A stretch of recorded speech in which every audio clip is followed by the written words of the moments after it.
बिस्मिल्लाहिर्रहमानिर्रहीम। अस्सलाम वालेकुम नाज़रीन, आप यूट्यूब चैनल देख रहे हैं। मैं इमरान खान हूँ। ख़बरें तो बहुत गर्म है पॉलिटिकली, ख़ास तौर पे मैं इसका दूसरा एंगल आपके सामने रखता हूँ। लेकिन कोयटा में एक बड़ा अफसोसनाक वाक़या पेश आया। कोयले की एक कान में मेहनत कश काम कर रहे थे। ये ज़्यादा लोग जो हैं ये खैबर पख्तूनख्वा से आते हैं, क्योंकि बड़ी हार्ड किस्म की इसकी मजदूरी है, बहुत मेहनत करनी पड़ती है वहाँ पर।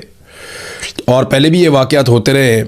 एक कान के अंदर धमाका हुआ और अब तक की इतला के मुताबिक 35 से ज़ायद लोग वहाँ पे अंदर मौजूद थे, जिनमें ज़्यादातर शहीद हो गए। बीबीसी ने जो आखिरी खबर दी उसके मुताबिक 18 से ज़ायद लाशें निकाली जा चुकी हैं और बदस्तूर लाशें निकालने का सिलसिला जारी है। कोई बैनुल-अक़वामी सेफ्टी प्रोसीजर्स जो है या जो इंतज़ामात किए जाते हैं वो हमारे यहाँ पे बिल्कुल नहीं है। कोई ज़िम्मेदारी लेने को तैयार नहीं है। रेस्क्यू के लिए जो बेहतर इंतज़ामात हो सकते हैं वो भी नहीं है।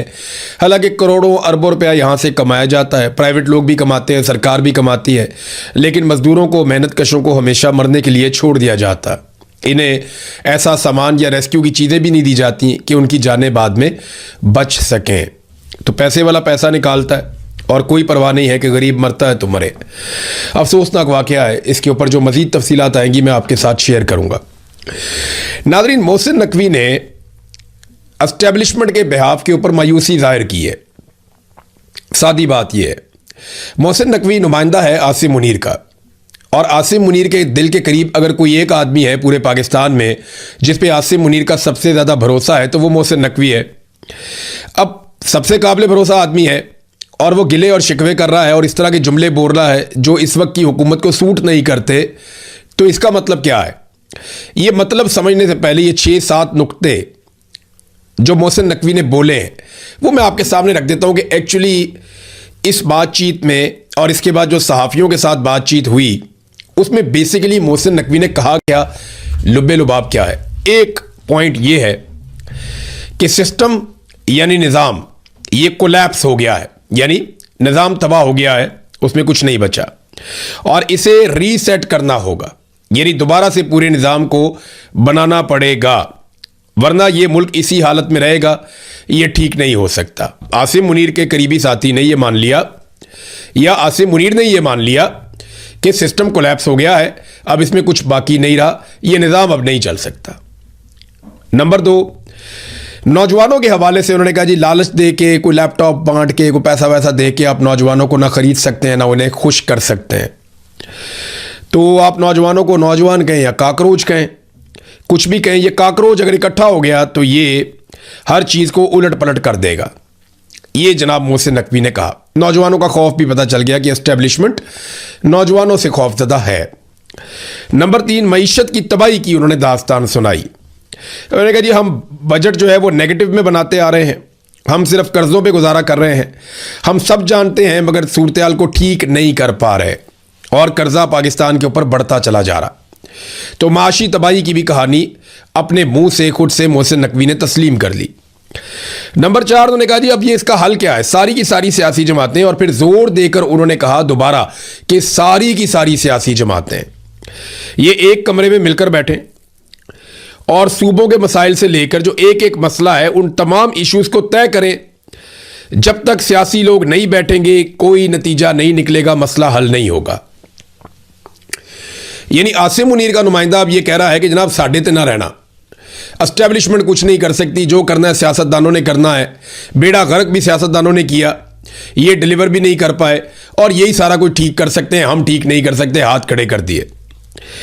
फिर उन्होंने एक और पॉइंट जो बोला वो ये कहा कि ये जो कुछ भी अभी किया जा रहा है, जो शहबाज शरीफ या आसिम मुनीर मिलकर कर रहे हैं, ये फायर फाइटिंग है, इसका कोई फायदा नहीं है, इसमें कोई गवर्नेंस के मामलात नहीं है, इससे पाकिस्तान आगे नहीं बढ़ेगा, ये सिर्फ आप फायर फाइटिंग कर रहे हैं, इसका कोई 12 घंटे छोड़ के 14 घंटे छोड़ के 18 घंटे भी काम कर दें तो कोई फर्क नहीं पड़ेगा।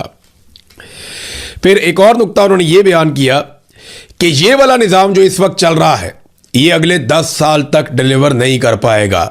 ये बात मैं आपको कितने सालों से कह रहा हूं, जब से इलेक्शन हुआ मैं तब से कह रहा हूं कि ये सिस्टम नहीं चलना। सवाल ही पैदा नहीं होता कि ये एस्टेब्लिशमेंट मिलके इस मुल्क को या इस निज़ाम को चला पाए। इनसे चलना ही नहीं है, ये उल्टे लमक जाए, कुछ भी कर ले, इनसे नहीं चलेगा। आज मोहसिन नकवी ने एतराफ़े जुर्म कर लिया, उसने कहा जी 10 साल भी ये निज़ाम काम नहीं कर सकता जब तक कि सारे लोग मिलकर नहीं बैठेंगे। और कई मरतबा मैंने आपको कहा कि सारे चोर डाकू इकट्ठे भी हो जाए ना और पाकिस्तान की फौज को सिर्फ उसके हलफ के ऊपर रोक दें कि आप बैरकों में वापस जाएं और अपने हलफ की पासदारी करें, मुल्क को हम संभाल लेंगे तो मुल्क बच जाएगा। आज यही बात आसिम मुनीर का नुमाइंदा भी कर रहा है। आगे ना उसी बात पे आगे चलें। एक और उन्होंने जो इसमें स्टेटमेंट दिया, उन्होंने कहा जी फील्ड मार्शल 10 बार कह चुके हैं कि जमहूरियत डीरेल नहीं होगी, 5 साल पूरे करेगी हुकूमत। जमहूरियत तो डीरेल हो गई जिस दिन आपने पाकिस्तान में इलेक्शन चोरी कर लिया आसिम मुनीर साहब। जमहूरियत तो उस दिन डीरेल हो गई जब आपने सारे के सारे कवानीन ही तब्दील कर दिया, आइन का हुलिया बिगाड़ दिया। जमहूरियत तो उस दिन डीरेल होगी जब आपने एक पॉलिटिकल पार्टी का इंतखाबी निशान छीन लिया, उसका झंडा उठाने पर पाबंदी लगा दी। जमहूरियत तो उस दिन डीरेल होगी जब आपने एक पॉलिटिकल लीडर की आवाज़ सुनवाने पर, उसकी शक्ल दिखाने पर आपने पाबंदी लगा दी। जमहूरियत तो उस दिन डीरेल होगी जब आपने ज़बरदस्ती इंसानों को जबरी तौर पे लापता किया और जब वो वापस आए तो वो अपनी पॉलिटिकल पार्टी को जिसके साथ जमहूरी वाबस्तगी थी वो उसको छोड़ चुके थे। तो जमहूरियत को डीरेल करने की हर कोशिश करने के बाद आसिम मुनीर का नुमाइंदा कहता है कि जमहूरियत को डीरेल नहीं होने देंगे, हुकूमत 5 साल पूरे करेगी। वो कैसे करेगी वो भी देखते हैं।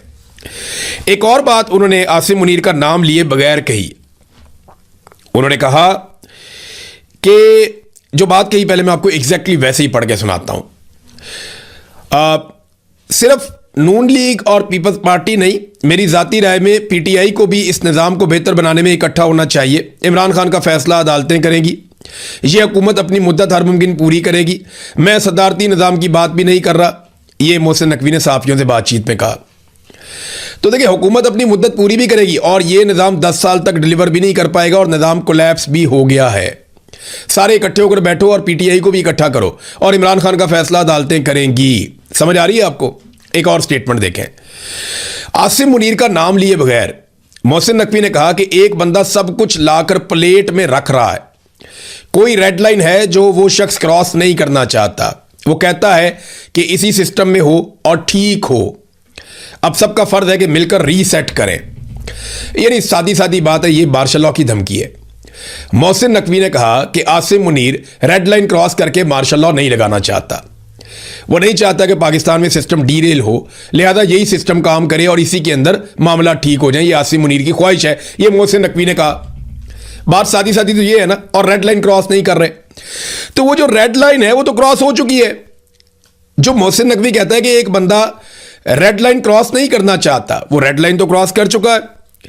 आइन की शक्ल बिगाड़ दी, रेड लाइन क्रॉस हो गई।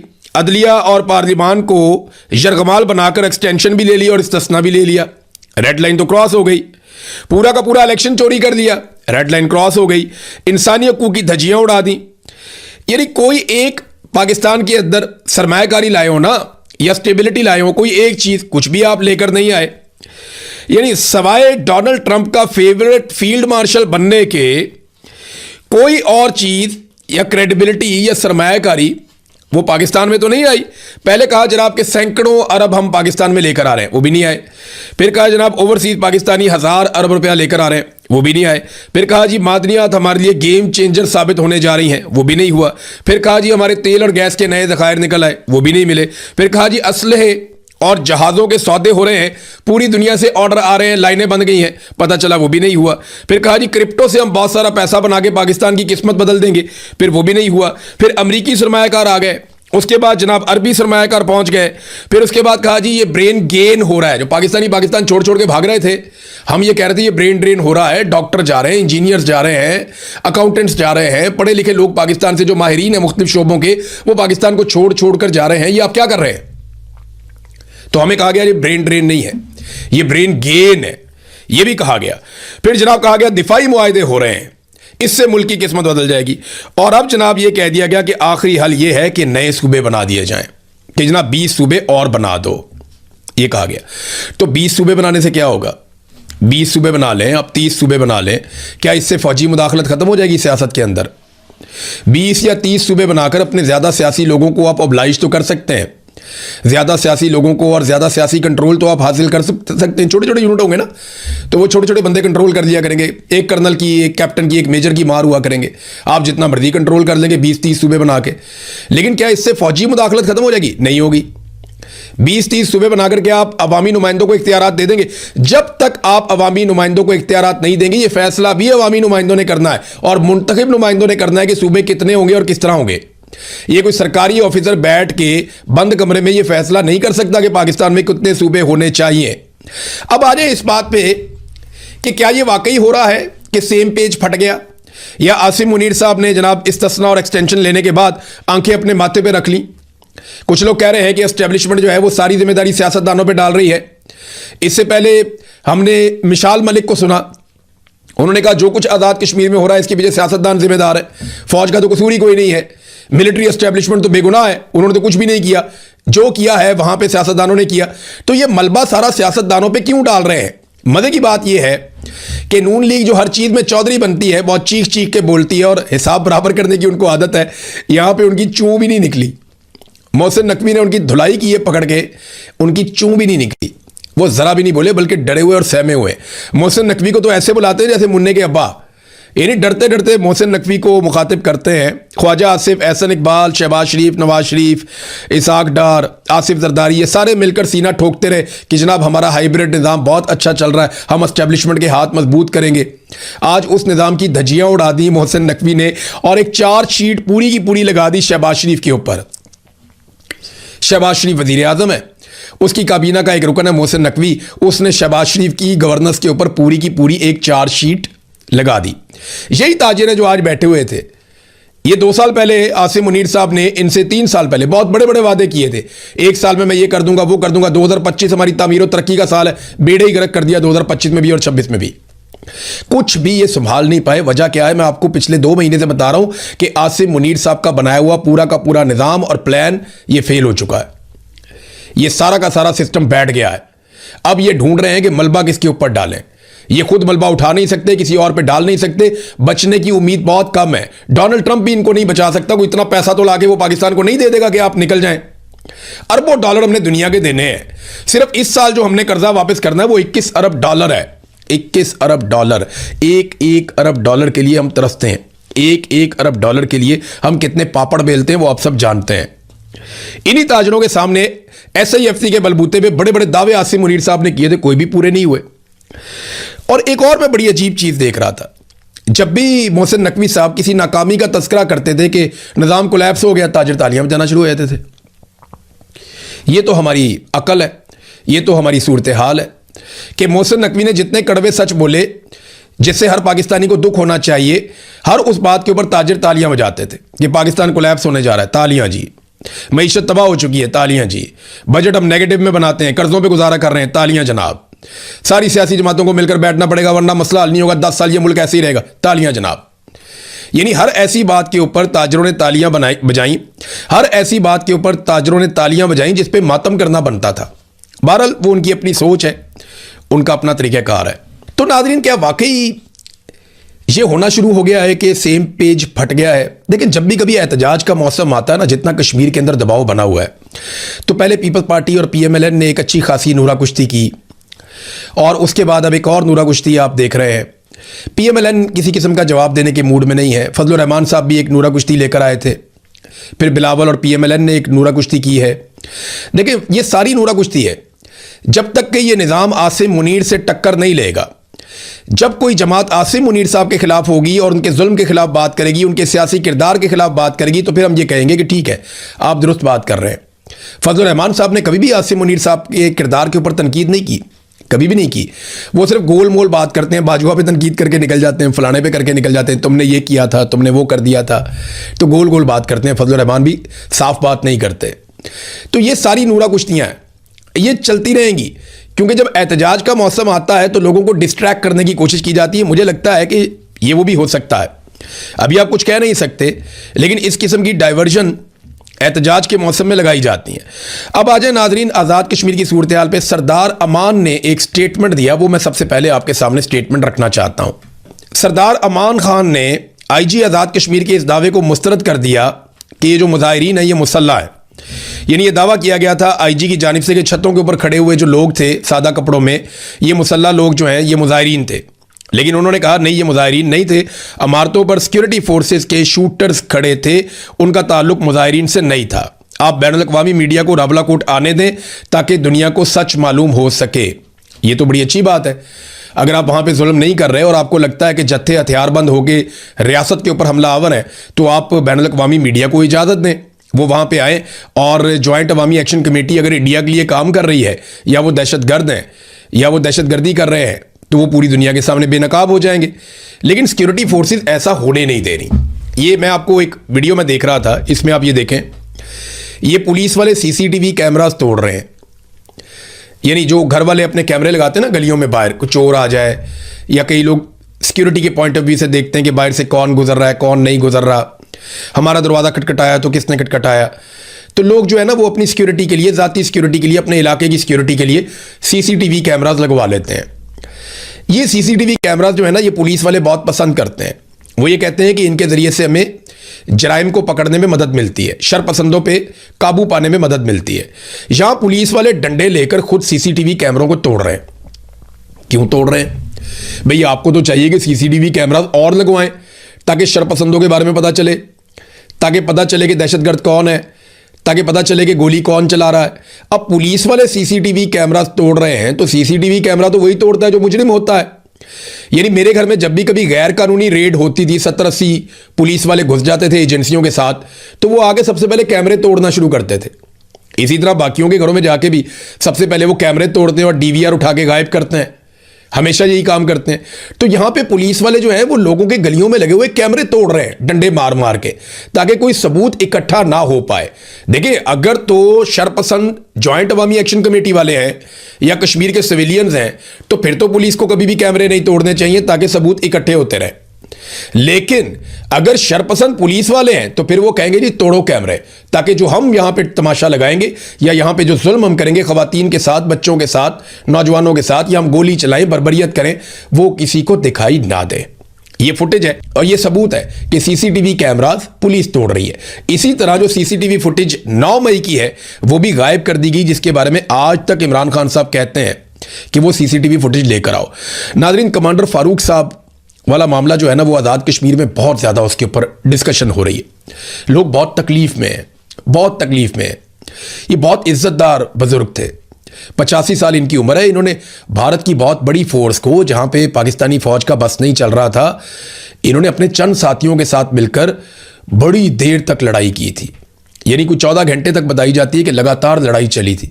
घुमसान की लड़ाई इन्होंने लड़ी थी भारतीय फौज के साथ, इसे एक सिविलियन ने, और इसने भारतीय फौज को पाकिस्तानी आज़ाद कश्मीर के इलाके पर कब्जा नहीं करने दिया था। उसके बाद पाकिस्तानी फौज ने इनको कमांडर का खिताब दिया, कमांडर फारूक इन्हें कहा गया। ये यासीन मलिक है जो फ्रीडम फाइटर है मकबूजा कश्मीर में, पाकिस्तान में उसकी बहुत इज्जत की जाती है। उनकी अहलिया जो है वो मिशाल मलिक साहिबा हैं, ये उनके उस्ताद भी थे। कमांडर फारूक को यासीन मलिक अपना उस्ताद कहते थे। पाकिस्तान की फौज ने इनके कारनामे से खुश होकर इनको एक जैकेट भी दी थी। वो अक्सर अपनी जैकेट पहनकर बाहर आते थे, अपनी जैकेट को सीने से लगाकर रखते थे कि ये उनका प्राइड था कि मैंने बहादुरी के साथ लड़ा, फौज ने मुझे कमांडर का खिताब दिया और मुझे ये जैकेट भी दी। और उन्हें कमांडर फारूक कहकर पूरा का पूरा आज़ाद कश्मीर मुखातिब करता था। 85 साल की उम्र में उन्हें शहीद कर दिया गया। जो काम भारतीय फौज नहीं कर सकी, भारतीय फौज घुमसान की लड़ाई में 12-14 घंटे उनसे लड़ती रही, और जो काम भारतीय फौज नहीं कर सकी वो काम पाकिस्तानी फोर्सेस ने कर दिया और कमांडर फारूक को शहीद कर दिया। ख्वाहिश उनके दिल में ये थी कि मुझे इंडियन फौजी शहीद करेंगे, लेकिन यहां पाकिस्तानियों ने उन्हें शहीद कर दिया। कैसी अफसोसनाक बात है। और तब शहीद किया जब वो निहत्था था, उसके पास हथियार नहीं थे, वो जवाबी कार्रवाई नहीं कर रहा था, वो सिर्फ पुरअमन एहतजाज कर रहा था।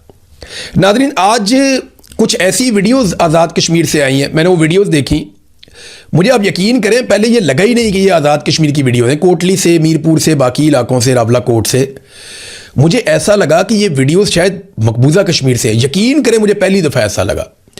ये इतनी खौफनाक वीडियोस थी, मैंने अपने ट्विटर के ऊपर लगाई हैं, आप जाकर देख सकते हैं कि इन वीडियोस में क्या दिखाई दे रहा है, किस तरीके से फोर्सेस नौजवानों से लड़ रही हैं और नौजवान कितने गुस्से में हैं।